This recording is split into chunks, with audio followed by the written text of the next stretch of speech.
Most candidates are fearful of deferred tax. As the old saying goes, people are afraid of what they don't know. So let's overcome this fear by learning the basics of deferred tax. Deferred tax arises due to timing differences between the accounting treatment and tax treatment for certain items.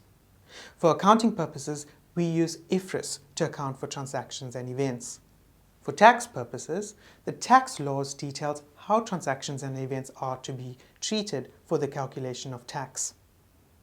These treatments may not always be the same, and so often give rise to temporary differences and non-temporary differences or permanent differences. Temporary differences gives rise to deferred tax. Non-temporary differences do not give rise to deferred tax, but are adjusted when calculating taxable profit.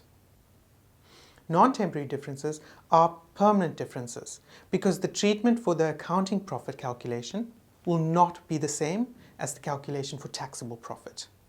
For example, fines and other non-deductible expenses will result in permanent differences because they will be recognized as expenses for accounting purposes, but they will not be allowed as deductions for tax purposes. These do not give rise to deferred tax. Temporary differences are timing differences.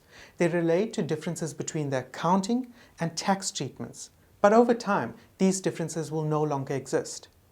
For example, a truck with a cost of $10,000 that is depreciated for accounting purposes over a useful life of 10 years, but for tax purposes is depreciated over a useful life of 5 years, will result in accounting depreciation of $1,000 every year, while tax depreciation would be $2,000.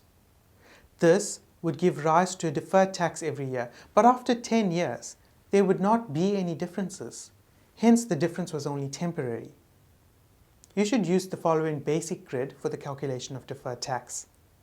The formula that underlines this grid is carrying amount less tax base equals temporary difference.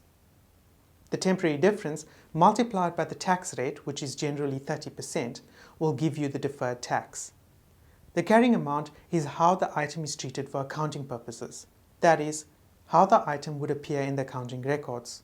To recap, deferred tax arises due to timing differences or temporary differences between accounting and tax treatments.